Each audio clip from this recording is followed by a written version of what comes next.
The sun rose slowly over the green fields of Hanbit 7, painting the sky in soft colors of pink and gold.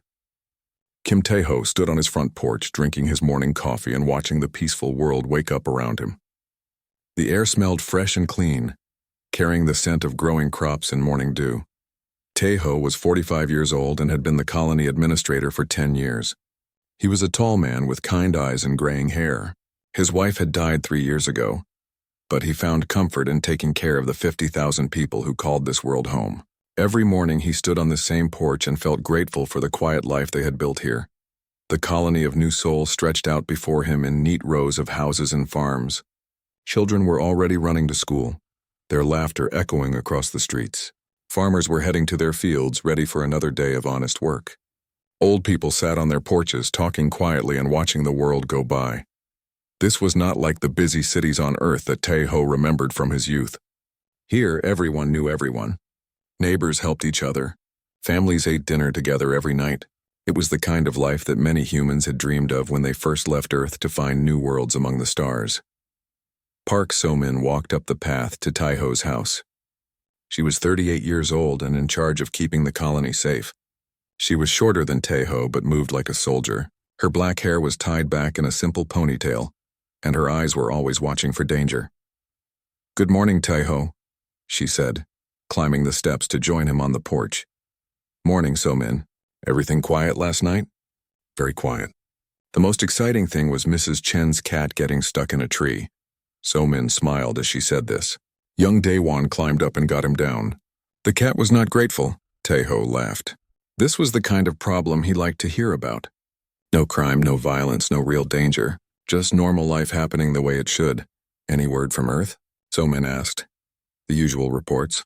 Trade agreements, colonial updates, nothing important. We're still too small for anyone to care about us much." Tae-ho did not sound unhappy about this. Being ignored by the big galactic powers suited him just fine. They walked together toward the town center. The streets were filling with people starting their daily routines. Lee Jun-sik was already at his fruit stand arranging the morning's harvest. He was 52 years old and had been farming since he was a boy. His hands were rough from years of honest work, but his smile was warm when he saw them coming. "Administrator Kim." "Chief Park." "Try these apples. Best crop we've had in years." Tae-ho took a bite of the red apple. It was crisp and sweet, better than anything he had ever tasted on Earth. "Jun-sik, you're a magician with these plants." "No magic, just good soil and hard work. My grandfather always said the land will take care of you if you take care of it first." This was the way things were on Hanbit 7. The colonists had brought the best parts of their old Korean culture with them. They respected their elders, worked hard, and took care of each other. But they had also learned to be practical and independent. Life on a frontier world taught you to solve problems yourself. Choi Hee-jin came running up to them, slightly out of breath. She was 29 years old and worked in the communications center. Her job was to keep in touch with other human colonies and listen for news from across the galaxy. "Chief Park." "Administrator Kim, I need to show you something." They followed her to the communications building. Inside, screens showed star maps and radio signals from across space. Most days there was not much to see. Hanbit 7 was far from the main trade routes and the big political centers. "Look at this," Hee-jin said, pointing to one of the screens. Long-range sensors picked up something strange about 6 hours ago. The screen showed a group of dots moving through space toward their system. They were still very far away, but they were definitely coming in their direction. "How many ships?" So-min asked. Her voice had changed. The relaxed morning feeling was gone, replaced by the sharp tone of a security chief. "Hard to tell from this distance. At least 50, maybe more. They're not using any identification signals." Tae-ho felt his stomach tighten. In 30 years of living on frontier worlds, he had learned that unidentified ships usually meant trouble. "How long until they get here?" "If they keep their current speed, about 3 days." So-min was already thinking like a soldier. Could be traders who forgot to turn on their beacons. Could be refugees from some conflict we haven't heard about yet. Could be pirates. Or worse, Hee-jin added quietly. They all knew what worse meant. There were stories that traveled between the human colonies. Stories about alien races that did not like humans very much. Most of these stories were probably not true, but some of them might be. Yang Do-hyun joined them in the communications center. He was 41 years old and in charge of keeping all the colony's machines running. He was a quiet man who preferred working with his hands to talking, but he was very good at fixing things that were broken. "Heard we might have visitors," he said in his calm way. "Uninvited visitors," So-min replied. "Do-hyun, I need you to run a check on all our defensive systems, just in case." Do-hyun nodded without asking questions. This was another thing Tai-ho appreciated about their community. When someone needed help, people helped. No arguments, no complaints. "What defensive systems?" Tai-ho asked. He thought they only had a few old patrol boats and some emergency shelters. "Nothing fancy," Do-hyun said with a small smile. "Just some things I've been working on over the years. You know how I like to tinker." Tai-ho realized he might not know everything about his own colony's capabilities. Do-hyun had been here since the beginning, and he was very good at tinkering with machines. The rest of the morning felt different now.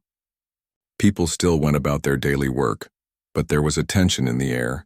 Word spread quietly through the community that unknown ships were approaching. Parents kept their children closer. Farmers worked their fields but kept looking up at the sky.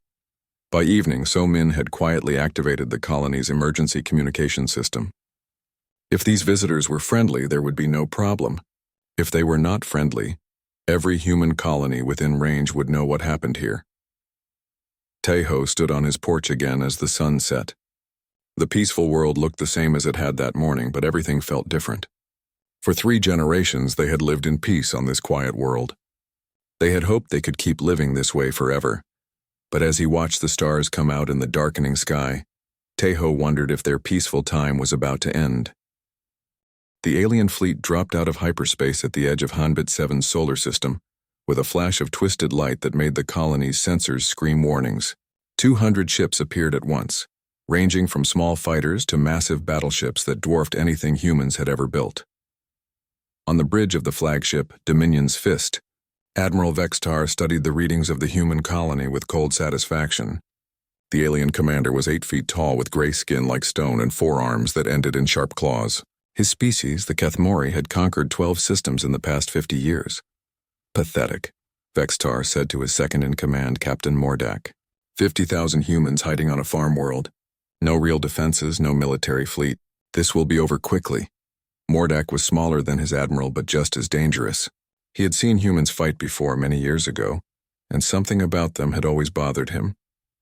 "Sir, perhaps we should be more careful. Humans can be unpredictable." "Unpredictable?"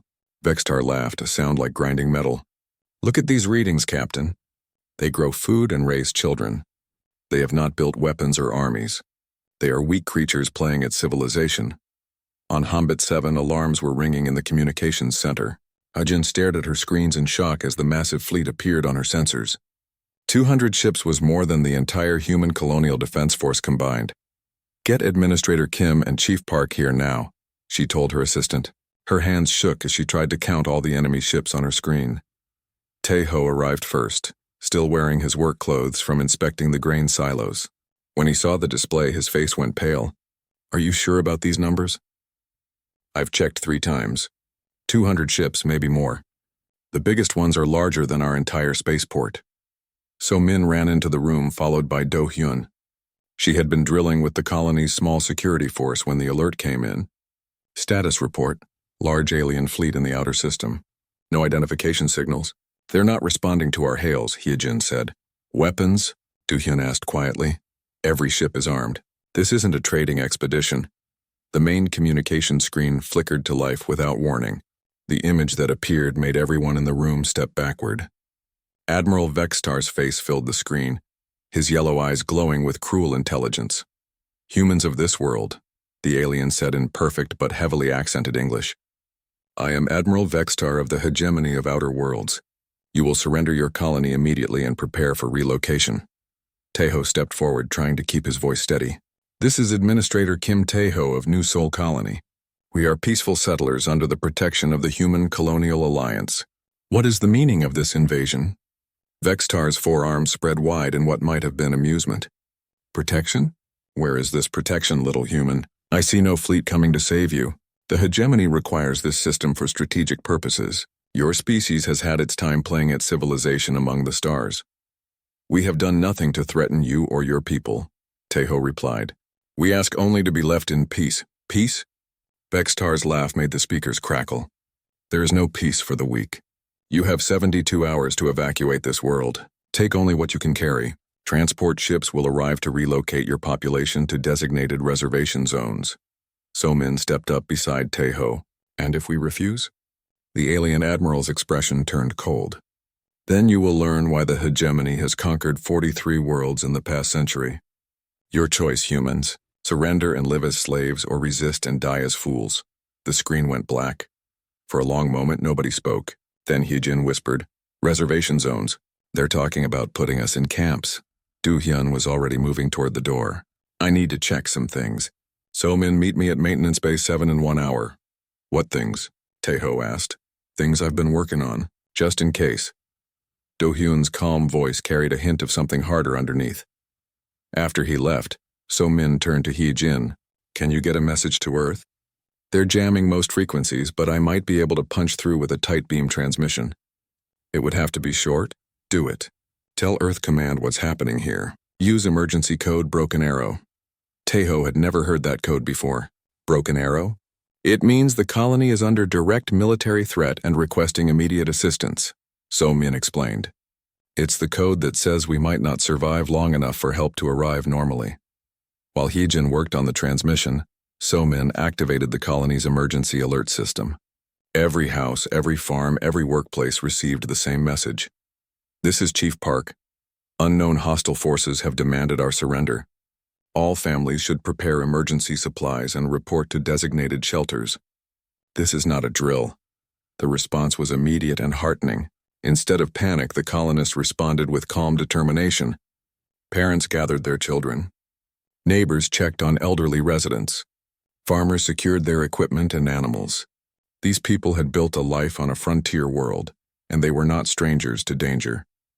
At Maintenance Base 7, Do-hyun was showing So-Min things that officially did not exist. Hidden beneath false floors and behind fake walls were weapon systems that would have made Earth Command proud. Railguns, missile launchers, shield generators, and other military hardware. "How long have you been building this?" So-Min asked in amazement. 20 years, bit by bit. Every supply run, I'd order extra materials. Every equipment upgrade, I'd keep the old parts and modify them. I figured someday we might need these things. Does Taeho know? He knows I like to tinker. He doesn't know what I tinker with. Do-hyun began activating dormant systems throughout the colony. These won't stop 200 ships, but they might make the aliens think twice about an easy victory. Back in the communications center, Heejin managed to punch a narrow beam transmission through the hegemony jamming. The message was brief. New Sol colony under attack by 200+ alien ships. Demand immediate surrender and relocation to camps. Requesting assistance. Code Broken Arrow? They broke the oldest rule. They threatened civilians. The message shot across space toward Earth at faster than light speed. It would take time to reach the colonial defense forces, and more time for help to arrive, but it was their only hope. As night fell on Hanbit 7, families gathered in their homes for what might be their last evening together. Parents tucked children into bed and told them stories about brave heroes and happy endings. Elderly couples held hands and talked quietly about the life they had built together. In the colony's small command center, Taeho, So-Min, and Do-hyun watched the alien fleet on their screens. The massive ships had moved closer to the planet, taking positions around their world like a cage of metal and weapons. 72 hours. So-Min said quietly. "What are our real chances?" Taeho asked. Do-hyun was honest. "Against 200 ships, not good. But maybe we can hurt them enough to make them think about the cost. And if Earth sends help, then maybe we live to see our grandchildren grow up." Outside, the alien fleet hung in the darkness like predatory birds circling wounded prey. The colonists of New Sol had lived in peace for 3 generations, but peace was a luxury they could no longer afford. Soon they would learn what their ancestors had always known. Sometimes the only choice is between fighting and dying on your knees. Admiral Vextar was confident that the humans would surrender. After all, what choice did they have? But the Admiral had never learned the oldest rule in the galaxy, the one that experienced species whispered to each other in the dark spaces between stars. Never threaten humans, especially not their children. The second day brought no comfort to the people of New Sol. The alien fleet had moved closer during the night, and now the massive ships hung in the sky like dark clouds promising a terrible storm. Children pointed up at them and asked their parents what the strange shapes were. The adults struggled to find words that would not frighten their young ones. Lee Min-ho was 17 years old and tired of being treated like a child. He was So-min's son, tall and strong like his mother, but with the quick temper that came with being young. While his mother planned defenses with the other adults, Min-ho gathered his friends in the old storage building behind the school. "We can't just sit here and wait," he told the 6 other teenagers who had come to his secret meeting. "We need to do something." His best friend, Park Kyung-ho, was more cautious. "What can we do? The adults have weapons and training. We're just kids. We're not just kids," Min-ho said fiercely. "We know this planet better than anyone. We know every cave, every forest path, every hidden place. That has to be worth something." Nam Soo-jin, the only girl in the group, spoke up.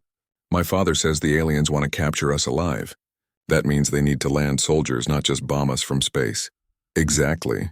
Min-ho pulled out a hand-drawn map of the area around the colony. "If they land here at the main spaceport, we can watch their movements and report back to our parents. We can be the eyes they need." The plan seemed simple and safe. Take one of the small maintenance shuttles that Do-hyun used for satellite repairs, fly out to the hills overlooking the spaceport, and set up an observation post. They would be far from danger, but able to provide valuable intelligence. What they did not know was that Admiral Vextar had decided to send a message to the human colony. The alien commander had grown impatient with waiting for surrender. He wanted to demonstrate the consequences of resistance before the 72-hour deadline expired. On the flagship, Captain Mordak reviewed the tactical display showing their fleet positions. "Admiral, our sensors detect a small craft leaving the human colony. Should we intercept?" Vextar studied the readings with his cold yellow eyes. "A maintenance shuttle with 7 life signs aboard. Probably trying to escape before the deadline. Perfect, capture them alive, Mordak. I want to send these humans a lesson about the futility of resistance." The teenagers never saw the hegemony fighters that swooped down on their small shuttle like hawks diving on a mouse. The first they knew of danger was when their controls went dead and tractor beams locked onto their ship. Min-ho tried desperately to regain control, but their little shuttle was helpless against the alien technology. They were pulled aboard a hegemony cruiser and dragged before Captain Mordak. The alien captain looked at the 7 frightened young humans with something that might have been regret, but his orders were clear. "You will serve as an example," he told them in his harsh voice. "Your people will learn the price of defiance." Back on Hanbit 7, So-min discovered her son was missing when she came home for the midday meal. The panic that filled her chest was worse than any fear she had felt about the alien fleet. She ran through the colony calling his name, checking with all his friends' parents. "The maintenance shuttle is gone," Do-hyun reported when she found him at the Defense Systems Control Center. 7 teenagers took it about 3 hours ago. Where would they go? Tae-ho asked, though he already feared the answer. Probably to set up an observation post. "It's what I would have done at that age." So-min's voice was tight with worry and anger.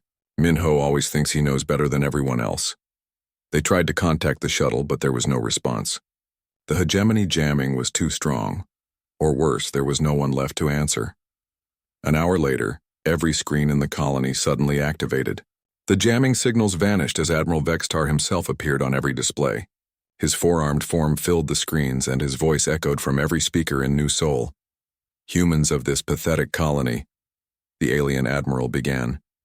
"You have sent your young ones to spy on us. This is the response to such foolishness." The camera pulled back to show the 7 teenagers kneeling on the deck of the alien ship. Min-ho was in the center, his face bloody but defiant. The other young people were crying, but none of them begged for mercy. So-min made a sound like a wounded animal when she saw her son. Tae-ho put his hand on her shoulder, but she barely felt it. Every parent in the colony was watching their worst nightmare unfold on screen. "This is the fate that awaits all who resist the hegemony," Vextar continued. "Watch and learn the price of defiance." What happened next broke something fundamental in every human who witnessed it. The hegemony soldiers did not simply kill the teenagers quickly. They took their time, using pain as a weapon of terror. They made sure every moment of suffering was broadcast clearly to the colony below. Min-ho was the last to die. Even as the aliens tortured him, he looked directly into the camera and spoke words that would echo across human space. "Mom, tell everyone we weren't afraid. Tell them to fight. When it was over, the screens went dark. The colony's communication systems came back online as if nothing had happened. But everything had changed. So-Min stood in the communications center like a statue, staring at the empty screen. Tears ran down her face, but her expression was not grief. It was something colder and more terrible than grief. It was rage distilled into its purest form. So-Min, Taeho said gently, I'm sorry. I'm so sorry. Don't be sorry, she said in a voice like winter wind. Be ready. Dr. Yoon Jae-won, the colony's medical officer and So-Min's partner, had watched the broadcast in the medical center. He came running to find her, his face pale with shock and fury. When he tried to embrace her, she stepped away. Not now, she said. Now we work. Across the colony, the reaction was the same. Parents held their remaining children closer, but there was no more talk of surrender. The aliens had crossed a line that could not be uncrossed. They had deliberately murdered children and broadcast it as entertainment. Hyejin had been working frantically to boost their communication systems during the broadcast. Now she looked up from her equipment with tears streaming down her face. I got a signal through to Earth during their transmission. They lowered the jamming to broadcast their message. I sent everything. What did you tell them? Taeho asked. I sent the video feed, all of it, and I added a message. They broke the oldest rule. They killed our children on purpose. Send everyone. The response came faster than anyone expected. Less than an hour after the broadcast, Hyejin's equipment picked up a transmission from deep space. The signal was heavily encrypted, but she recognized the origin codes. It's from Earth Defense Command, she said in amazement. How did they respond so fast? She decoded the message and read it aloud. New Seoul Colony. This is Fleet Admiral Song Kyung-min, Earth Defense Force. Message received and acknowledged. Hold your position. Reinforcements are en route. Repeat, hold your position. The cavalry is coming. Remember, they broke the oldest rule in the galaxy. But even as hope flickered in their hearts, the colonists knew that help was days or weeks away. They had perhaps 30 hours left before the hegemony deadline expired. Whatever happened next, they would face it alone.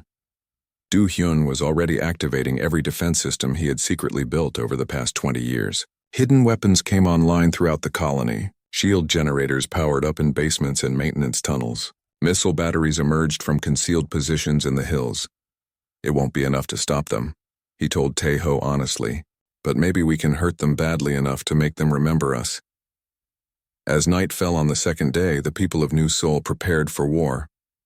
They had been farmers and teachers, mechanics and storekeepers. Now they were something else. They were parents whose children had been murdered for the entertainment of aliens. They were humans who had been reminded why their species had once been feared across the galaxy. The aliens had made a fatal mistake. They had assumed that because humans chose peace, they were weak. They had forgotten the oldest rule that every wise species learned: never threaten humans, especially not their young. Soon, the hegemony would learn why that rule existed. The third day dawned gray and cold on Hanbit 7. Heavy clouds covered the sky as if the planet itself mourned for the murdered children. The deadline was only hours away, and Admiral Vextar had grown tired of waiting for the humans to surrender. Begin orbital bombardment of selected targets, he commanded from his flagship. Destroy their schools, their hospitals, their gathering places. Show them what happens to those who defy the hegemony. The first energy blasts from space lit up the morning sky like artificial lightning. The elementary school where Minho and his friends had learned to read disappeared in a flash of blue fire. The medical center where Dr. Yoon had delivered dozens of babies became smoking rubble in seconds. But the aliens made their first mistake when they targeted what they thought was a communications tower. Do-hyun had disguised his most powerful weapon as a simple radio antenna. When the energy beam struck it, hidden deflector shields activated and bounced the attack harmlessly into space. Impossible, Captain Mordak muttered, staring at his tactical display. The humans have military-grade shielding. More surprises followed. As hegemony landing craft descended toward the colony's main spaceport, concealed missile batteries opened fire from the surrounding hills. The first wave of alien dropships exploded in brilliant fireballs before they could land a single soldier. Admiral Vextar watched his tactical display in growing confusion and anger. How are these primitive farmers destroying my ships? On the ground, Somin coordinated the colony's defense from a hidden command bunker that Do-hyun had built beneath the town center. Her grief had transformed into something cold and efficient. Every alien ship that died in the sky was partial payment for her son's murder. Artillery Battery 3 target the landing zone, she spoke into her headset. Make them pay for every meter of our soil. The hidden weapons that Do-hyun had built over 20 years turned the peaceful farming colony into a fortress. Railguns emerged from fake grain silos. Energy cannons rose from underground bunkers. The aliens found themselves fighting not helpless civilians, but a prepared enemy that knew the terrain perfectly. But the colonists were still vastly outnumbered. For every hegemony ship they destroyed, 10 more took its place. Slowly, inevitably, alien forces began to establish landing zones around the colony. We can't hold them much longer, Do-hyun reported over the communication system. They're adapting to our tactics. That was when the first reinforcements arrived. They came not from Earth, but from New Busan, the nearest human colony 3 systems away. 12 ships dropped out of hyperspace at the edge of the system, not military vessels, but converted cargo haulers and mining ships bristling with hastily mounted weapons. The lead ship broadcast on all frequencies. This is Captain Kim Dae-jung of the New Busan Colonial Militia. We're here for the children. Admiral Vextar stared at his displays in disbelief. Where did these ships come from? Our intelligence showed no military forces in this sector. They're not military, Mordak reported, studying the sensor readings. They appear to be civilian vessels with improvised weapons. But sir, their tactics are unusual. The New Busan ships attacked with a fury that confused the alien commanders. They didn't try to avoid damage or preserve their vessels. They flew straight at the much larger hegemony ships, firing everything they had and ramming when their weapons ran out. Kim Dae-jung to New Seoul Colony, came the transmission. We saw the broadcast. We're family. Nobody hurts family. More ships began arriving throughout the day, not just from New Busan, but from human settlements across the sector. Mining colonies sent their excavation ships loaded with explosives. Agricultural worlds dispatched their cargo haulers converted into missile platforms. Even individual families came in personal spacecraft, desperate to help. Each new arrival sent the same message. We're here for the children. Admiral Vextar found himself facing not the organized fleet he expected, but something entirely different. Hundreds of human ships of every size and description, flying with a coordination that defied military logic. They shared no common command structure, used no standard tactics, but they fought with a unified purpose that made them incredibly dangerous. Sir, Captain Mordak said carefully, perhaps we should withdraw and reassess the situation. Withdraw? Vextar's forearms spread in rage. From a collection of farmers and miners? Double our attacks. Show these humans the price of resistance.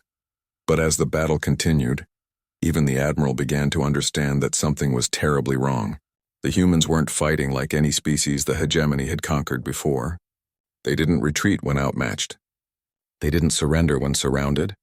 They just kept coming. On the surface of Hanbit 7, the colonists watched more ships arrive every hour. Somin stood in the ruins of what had been the town square, looking up at the battle raging in space above them. Why are they coming? Taeho asked, joining her among the rubble. They don't know us. This isn't their world. Yes, it is, Somin said quietly. It became their world the moment those aliens murdered our children on camera. Every human parent in the galaxy saw what happened to Minho and his friends. Dr. Yoon arrived with the latest casualty reports. The colony had lost nearly 1,000 people in the bombardment, but they were still fighting. The medical shelters are holding. Do-hyun's shields are protecting the most important areas. Any word from Earth? Taeho asked. Heejin's voice crackled over the communication system.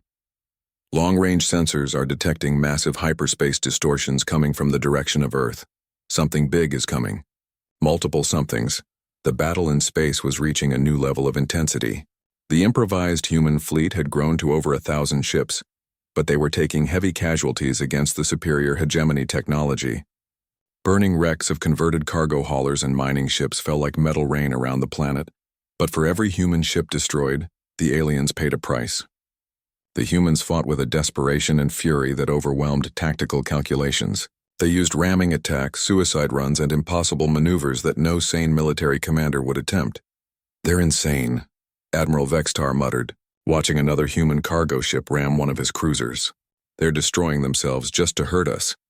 Captain Mordak had fought many species over his long career, but he had never seen anything like this. Admiral, I recommend we withdraw to a safe distance and call for reinforcements. These humans are not behaving according to any predictable pattern. No! Vextar slammed one of his fists on the command console. We will not be defeated by a mob of civilian ships. Activate the Stellar Devastator. If we cannot conquer this world, we will destroy it entirely. The Stellar Devastator was the hegemony's ultimate weapon, capable of cracking a planet's core and turning an entire world into an expanding cloud of superheated gas. It had been used to destroy 5 rebel worlds in the past decade. But as the massive weapon powered up aboard the hegemony flagship, the hyperspace distortions that Hyejin had detected finally resolved into something visible. The Earth Defense Force had arrived, not just a fleet, but an armada. Thousands upon thousands of ships dropping out of hyperspace in perfect formation, dreadnoughts the size of cities, carriers launching clouds of fighters, battleships bristling with weapons that made the hegemony technology look primitive. At the head of this vast fleet was the flagship Incheon's Revenge, carrying Fleet Admiral Song Kyung-min and the full might of humanity's military forces. Admiral Song's transmission reached every ship in the system, human and alien alike. This is Fleet Admiral Song Kyung-min of the Earth Defense Force. To all human vessels, well done. You have held the line with honor. To the hegemony forces, you have exactly 1 minute to surrender, unconditionally, before we demonstrate why threatening human children is forbidden throughout the galaxy. Admiral Vexitar stared at the tactical display showing the enormous Earth fleet and felt something he had never experienced before: fear. But his pride would not let him surrender to what he still thought of as inferior beings. Continue with the planetary destruction sequence, he ordered. If we cannot have this world, no one will. That was his final mistake. Fleet Admiral Song's response was immediate and terrible. You have chosen extinction. So be it. The battle that followed would be studied in military academies for generations, not for its tactics or strategy, but for its sheer, overwhelming violence. The Earth fleet didn't just defeat the hegemony forces, they erased them from existence with surgical precision and implacable fury. The war for Hanbit 7 was over in 6 hours. Not one hegemony ship escaped. The silence that followed the battle was deeper than the void of space itself. Where Admiral Vextar's mighty fleet had hung in the sky like predatory birds, now there was only empty darkness scattered with cooling debris. 200 hegemony warships had been reduced to metal fragments, drifting slowly toward Hanbit 7's sun. Fleet Admiral Song Kyungmin stood on the bridge of Incheon's Revenge, studying the tactical displays with cold satisfaction. Not one alien vessel had escaped. Not one distress signal had been transmitted. The hegemony would learn of their fleet's fate only when it failed to return home. Admiral, his communications officer reported, we're receiving surrender offers from 17 different alien species in surrounding systems. They're all requesting immediate peace negotiations. Song nodded without surprise. Word traveled fast in space even when there were no survivors to carry it. Other species had sensors, spy networks, and long-range detectors.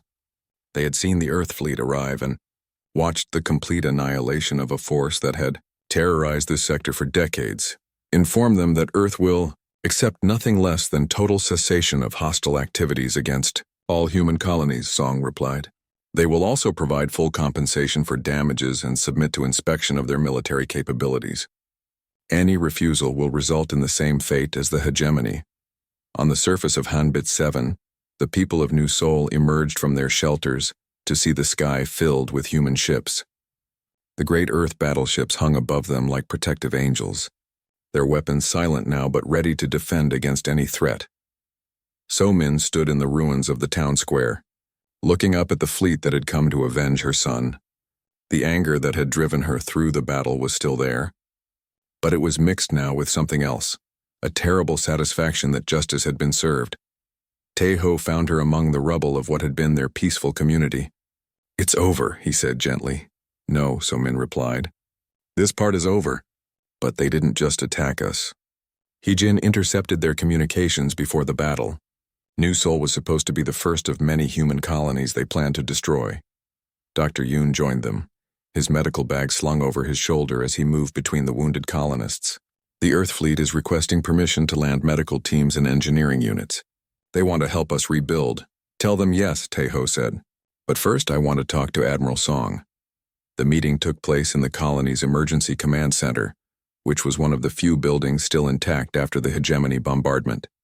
Fleet Admiral Song was a tall woman with graying hair and eyes that had seen too many battles. She accepted a cup of coffee from Tejo and sat down across from the colony's leaders. "I'm sorry we couldn't arrive sooner," she said without preamble. "Your message reached us within hours of the first attack, but we had to mobilize from across human space. What you did here, holding out against impossible odds, saved thousands of lives on other worlds." "How do you mean?" So-Min asked. The hegemony had planned a coordinated attack on 15 human colonies simultaneously. They were going to broadcast the destruction of each world as a warning to our species. Your resistance gave us time to evacuate the other targets and prepare our response. Do-hyun, who had been quietly listening from the corner, spoke up. "What happens now? Will they send another fleet?" Admiral Song's smile was cold as winter wind. "There is no they anymore.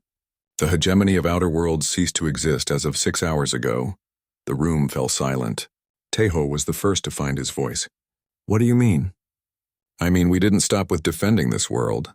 The hyperspace trails from their fleet led us straight back to hegemony space. Every world, every station, every ship that belonged to the coalition that murdered your children has been systematically destroyed." Song activated a holographic display that showed a three-dimensional map of local space. Red dots marked former hegemony territories, now crossed out with black lines. 7 species, 43 worlds, thousands of military installations, all gone. The Earth Defense Force, supported by colonial militias and volunteer fleets from across human space, carried out the most comprehensive military operation in galactic history. "You destroyed entire worlds?" Dr. Yoon asked, his voice filled with shock. "We destroyed military targets, government centers, and industrial facilities," Song clarified. "Civilian populations that surrendered were relocated to neutral worlds under UN supervision.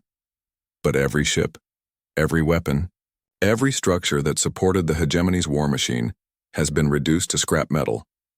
Yi Jin had been monitoring communication channels throughout the conversation. Now she looked up from her equipment with wide eyes. "Admiral, I'm picking up diplomatic messages from across the galaxy. 23 different species are requesting formal peace treaties with humanity." 27, Song corrected. 4 more arrived while we were talking. "It seems our response to the hegemony has reminded the galaxy of some important facts about human nature." She stood up and walked to the window, looking out at the burned remains of what had been a peaceful farming community. For 200 years, humanity has been the quiet neighbor. We've traded fairly, defended ourselves when necessary, but mostly we've kept to ourselves. Other species began to think we were weak. "And now?" Tejo asked. "Now they remember why the oldest rule in galactic civilization exists. Never threaten humans, especially not their children. That rule wasn't created out of fear of our technology or our numbers. It was created out of respect for what happens when we're pushed too far." So-Min joined the Admiral at the window. "My son said something before he died. He said to tell everyone to fight. Do you think he would be proud of what we did?" Song's voice was gentle when she answered. "Your son and his friends died protecting their community. Their sacrifice saved not just this world, but every human world the hegemony planned to attack. They would be proud that their courage inspired the greatest defense of human civilization in our history." The memorial service was held 3 days later, after the worst of the damage had been cleared and temporary shelters erected for the displaced families. Representatives from every human world within 50 light-years attended, along with delegations from dozens of alien species offering condolences and pledges of eternal friendship. The monument was simple, a black stone wall with 7 names carved into its surface. Minho's name was first, followed by his 6 friends who had died with him aboard the hegemony ship. Below the names was a simple inscription. They broke the oldest rule in the galaxy: never threaten humans. The galaxy remembered why that rule existed, but it was the message carved on the back of the monument that would be copied to memorials across human space. To those who mistake our preference for peace as weakness, we choose peace not because we are weak, but because we know what we become when we choose war.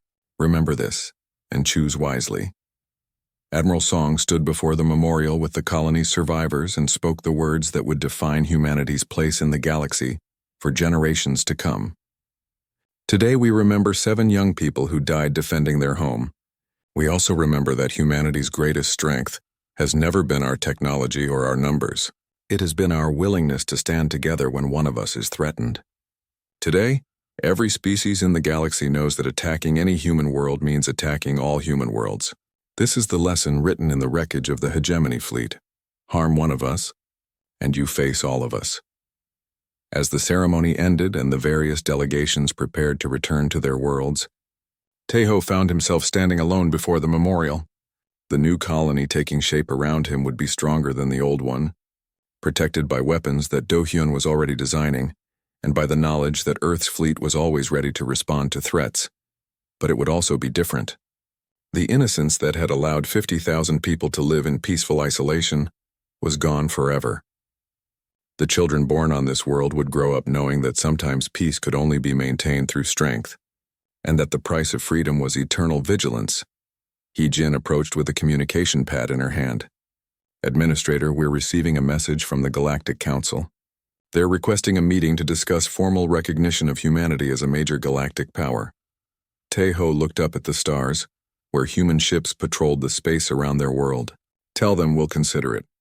But make sure they understand our conditions, which are simple. The oldest rule in the galaxy stays in effect. Anyone who threatens human civilians, especially children, faces the same fate as the hegemony.